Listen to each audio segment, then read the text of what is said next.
Assalamualaikum, dear students. Identifying ફંક્શન્સના અંદર આજે આપણે નંબર 4 સેન્ટેન્સ જોઈએ. જો એક વાત યાદ રાખજો, આ જે તમારા ફંક્શન્સ છે ને એ બધા પાઠના તમને પરીક્ષામાં પૂછાશે, બરાબર? એટલે એને શીખી લેવું જરૂરી છે. આ ખૂબ અગત્યનો અને જેને કહેવાય ને કે રોકડા માર્ક લાવે એવો આ પ્રશ્ન છે. અને એક્ઝામના અંદર 8 થી 9 માર્ક્સનું અલગ અલગ રીતે ડિફરન્ટ ક્વેશ્ચનની સ્ટાઇલમાં તમને આ પૂછાય છે. નંબર 4 જોઈએ. બે સ્ટાઇલ તો આપણે જોઈ લીધી. એક આગળ જે તમને કીધું કે કમ્પ્લીટ ડાયલોગ, એના અંદર ફંક્શન પૂછાય છે. આ બીજી સ્ટાઇલ છે આઈડેન્ટિફાઈંગ ધ ફંક્શન, બરાબર? એના અંદર ચોથું વાક્ય જોઈએ કે please do not disturb while the doctor is working his please do not disturb the doctor while he is doing his work. આ તો તમારે સીધું ડિસ્ક્રાઇબિંગ રિક્વેસ્ટ જ છે, બરાબર? હા, કદાચ તમારે ટાઈમ આવેલું હોત તો તમારે ત્યાં વાઇલ છે એટલે સમય આવી શકે, તો ત્યાં તમે એને એ કરી શકતા હતા કે ડિસ્ક્રાઇબિંગ ટાઈમ. પણ અહીંયા તો તમને સામે જો ABCDની અંદર બી રિક્વેસ્ટ આપેલું છે એટલે રિક્વેસ્ટ આવશે. ધો આવે એટલે સીધું જોઈ જ લેવાનું, કોન્ટ્રાસ્ટ. એ though she is poor she is honest. તે ગરીબ છે તેમ છતાં તેણી પ્રામાણિક છે. એટલે બે કોન્ટ્રાસ્ટ છે, વિરોધાભાસ છે. મોટે ભાગે ગરીબ હોય, કોઈ પૈસાનું કોઈક એને કંઈક મળે, કંઈક બેગ મળે, કંઈ મતલબ પર્સ મળે, તો એનું ઈમાન ડગીમગી જતું હોય છે, કેમ કે he is or she is in badly need of money, અને એ વખતે એને આવું મળે. પણ અહીંયા શું છે કે ગરીબ છે પણ તે ઈમાનદાર છે, એટલે કોન્ટ્રાસ્ટ છે. ધો આવે એટલે contrast. We went to a factory because આવે એટલે શું આવે? રીઝન. તો અહીંયા ખાલી ડિગ્રી ઓફ કમ્પેરિઝન નથી, એ પણ મેં તમને સમજાવ્યું. ઇવન ઇફ આવે એટલે શું આવે? કોન્ટ્રાસ્ટ. યાદ રાખવાનું, લખી લેજો એવું હોય તો. ધો, ઇવન ધો, ઓલ ધો, ઇવન ઇફ, બરાબર? આ જે હોય ને ત્યારે બટ, એક રહ્યું બટ, હાવેવર ને એસ, આ 7 યાદ રાખવાના. એ આવે એટલે તમારે શું આવે? કોન્ટ્રાસ્ટ. તો ડી આવશે આનંદ જવાબ. કે even if the Narmada is a big river it is not use for irrigation. Narmada મોટી નદી છે, તેમ છતાં એના પાણીનો ઉપયોગ ખેતીમાં થતો નથી. તો બે વસ્તુ કોન્ટ્રાસ્ટ થઈ ગઈ. મોટી નદી અને એનું પાણી ખેતીમાં ના વપરાય એટલે બહુ કહેવાય એમ. સીઈંગ ધ લાયન કમિંગ આઈ રેન અવે. તમે અહીં સીધું તમને શું બતાવી છે? કેમ ભાઈ એ ભાગી ગયો? એટલા માટે ભાગી ગયો કે લાયન આવતો હતો, એટલે ડિસ્ક્રાઇબિંગ ધ રીઝન.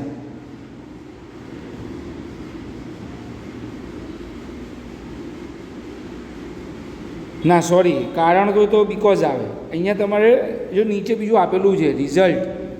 હા, રિઝલ્ટ. એણે લાયન જોયો તો રિઝલ્ટ છેલ્લે શું મળ્યું? હા, એ ભાગી ગયો, એ એનું રિઝલ્ટ મળ્યું. એટલે તમારે અહીંયા રિઝલ્ટ આવશે. સોરી. હા, the party was not over until the sun is set. Until ને ટીલ એ તમને ખ્યાલ છે તે કે ટીલ એટલે જ્યાં સુધી ત્યાં સુધી, અન્ટિલ એટલે ત્યાં સુધી એમ, બરાબર? તો અન્ટિલ એ નેગેટિવમાં વપરાય છે, પેલું પોઝિટિવમાં વપરાય છે, એટલે કે એફર્મેટિવ હકારાત્મક વપરાય છે. તો અહીંયા સમય આવશે, describing time. 6, Sagar is to come to Surat the next week. આવતા અઠવાડિયે આવનારો છે, એને નેક્સ્ટ વીક આવ્યું એટલે describing time. The girls went to the town hall because they wanted. Because આવ્યું એટલે ધ ડિસ્ક્રાઇબિંગ ધ રીઝન, કારણ આવશે. નાઇધર નોર આવે એટલે સીધી વાત છે, either or neither nor, describing alternative. આ આવશે એ. 6 નંબરના સામે જુઓ, સામે ABCDના અંદર એ ડિસ્ક્રાઇબિંગ ઓલ્ટરનેટિવ એ આવશે. પછી છે he had finished his work before we went out. અમે ગયા એના પહેલાં.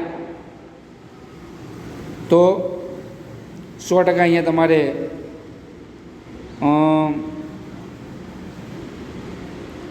એ પછી રાખીએ, નીચે જોઈ લઈએ.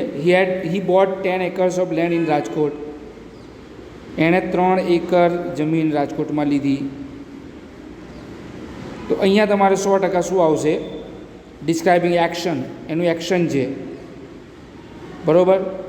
ચલો, એક્શનનું થઈ ગયું એટલે ડી થઈ ગયું. હવે બાકી રહ્યા ABC, એમાંથી આપણે ચેક કરીશું. નો અધર એનિમલ, નો અધર આવે અને સો એઝ આવે, સો સ્ટ્રોંગ એઝ, સો સ્ટ્રોંગ એઝ, સો એઝ, નો અધર સાથે સો એઝ આવે એટલે તમારે ડિગ્રી ઓફ કમ્પેરિઝન આવે. શું આવે એ પણ લખી લેવાનું. કેટલું શું શેના સાથે શું આવે એ ખ્યાલ આવી જવો જોઈએ તમને. નો અધર, સો એઝ આવે એટલે ડિસ્ક્રાઇબિંગ ડિગ્રી ઓફ કમ્પેરિઝન. ચલો, 2 પતી ગયા. હવે રહ્યા 2. ટાઈમ રહ્યું ને રીઝન રહ્યું. તો he had finish his work before he went out. આમાં કોઈ રીઝન દેખાતું નથી એટલે ટાઈમ આવશે અહીંયા, બરાબર. એટલે ડિસ્ક્રાઇબિંગ ટાઈમ આવશે. એટલે કે પહેલામાં સી, બીજામાં ડી અને ત્રીજામાં બી. ખ્યાલ ગયો? CDB. હવે આગળ જઈએ, 8મું જોઈએ વાક્ય. When the thieves saw the policeman they ran away. જ્યારે એમણે પોલીસવાળાને જોયો તેઓ ભાગી ગયા. જ્યારે જોયો ત્યારે ભાગ્યા ને, એટલે ટાઈમ આવશે. કન્ડિશન તો છે નહીં આમાં. કન્ડિશન તો ઇફ અને અનલેસ હોય તો કન્ડિશન આવે. એ પણ લખી લેજો, ઇફ અને અનલેસ હોય તો કન્ડિશન આવે. અથવા અંદર એવું લખેલું હોય કે ઓન કન્ડિશન દેટ, તો પણ કન્ડિશન આવે. તો જ્યારે જોયા ત્યારે એ ભાગી ગયા. ટાઈમ મતલબ એવું નહીં કે તમારે ત્યાં ટાઈમ લખેલો છે કે એટ 9 PM કે સન્ડે કે મંડે કે નેક્સ્ટ વીક, એવું નહીં. ઘણી વખતે સિચ્યુએશન જે છે એ સમય બતાવતું હોય છે. અહીં સિચ્યુએશન એ છે કે પોલીસ આવી, એમણે જોયું એટલે ભાગી ગયા. ખ્યાલ આવ્યો? Your answer is incorrect. તમારો જવાબ ખોટો છે. એટલે આ તો અહીંયા સીધું એણે ઓપિનિયન આપી દીધો ને, એનું મંતવ્ય આપ્યું કે તમારો જવાબ ખોટો છે, એટલે ગિવિંગ ઓપિનિયન આવશે. You can not make your country prosperous unless you work hard. મેં કીધું ને, ઇફ અને અનલેસ હોય તો શું આવે? કન્ડિશન આવે. ઇફ અને અનલેસ હોય તો કન્ડિશન આવે. ડિસ્ક્રાઇબિંગ કન્ડિશન, બી જવાબ આવશે. ઓકે. હવે અહીંયા 9થનું જે છે એ થોડું કટ થઈ ગયું છે નીચે. એ હું મારી બુકના અંદરથી જોઈને બોલીશ.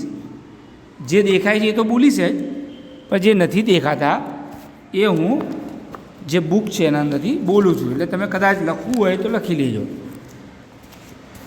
બરાબર. 9માનું પહેલું તો ખબર છે, અંદર દેખાય છે પહેલું. His father hope that he would succeed.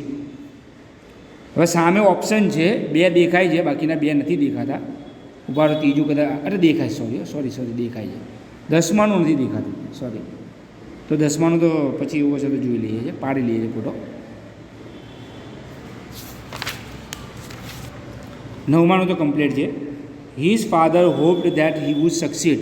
તેના પિતાને આશા છે કે તે સફળ થશે. હજુ થયો નથી, ધારણા કરી છે એણે. ધારણા કરે તો શું આવે? સામે સીના અંદર જુઓ, ડિસ્ક્રાઇબિંગ સપોઝિશન. સપોઝિશન આવશે. સપોઝિશનનો મતલબ ધારણા લખવો જ લખી લેજો. કમ્પેરિઝનનો મતલબ સરખામણી કરવી. રીઝન એટલે કારણ, એક્શન એટલે કાર્ય, ઓલ્ટરનેટિવ એટલે વિકલ્પ. ખ્યાલ ગયો? તો જો ઓલ્ટરનેટિવ ક્યારે આવે? Neither nor either or. Action તો અંદર એક્શન હોય જ, બરાબર. એક એક્શન પછી બીજી એક્શન હોય તો સમજી લેવાનું કે પ્રોસેસ છે. આ હું વચ્ચે બોલતો જઉં છું ને, એ તમને હું સમજાવતો જઉં ને, એ તમારે લખી લેવાનું. જો શક્ય હશે તો એનું અલગ એક કી બનાવીને તમને આપીશ, પણ અત્યારે નહીં, અત્યારે લખજો. એટલે જ્યારે કી પણ આવે ને તો તમારે શું થાય કે તમને પાકું થઈ જાય. તો અહીંયા તમારે સીધું છે કે એ એવી આશા રાખે છે કે સફળ થશે, એટલે કે ધારણા છે એની, supposition. We should start our day with prayers. આપણે આપણી પ્રાર્થનાઓ આપણે આપણો દિવસ પ્રાર્થનાઓ સાથે શરૂ કરવો જોઈએ. તો આમાં ABCDમાંથી શું આવશે? એક્શન, ટાઈમ તો બતાવતા નથી, અહીંયા એક્શન જ આવે કે આપણે આમ કરવું જોઈએ, એટલે ડિસ્ક્રાઇબિંગ એક્શન. ટાઈમમાં તો કોઈ ટાઈમ આપેલો હોય અથવા તો કોઈ એવી ઘટના જે ટાઈમ બતાવતી હોય, એટલે અહીંયા એક્શન આવશે. તો સપોઝિશન આવી ગયું, એક્શન આવી ગયું. હવે નીચે જુઓ, નો અધર ને સો એઝ આવ્યું. જો ફરીથી નો અધર સો એઝ, 9માના અંદર ત્રીજું વાક્ય, no other thing in life is so precious as character. ચરિત્ર જેવી મૂલ્યવાન વસ્તુ જીવનમાં કોઈ નથી. આનો અર્થ એ થાય. તો નો અધર આવે અને સો એઝ આવે તો degree of comparison, describing degree of comparison. ખ્યાલ આવી ગયો? હવે જે 10માનું છે એ હું તમને પછીના વિડીયોમાં બતાવીશ. અસ્સલામુ અલૈકુમ.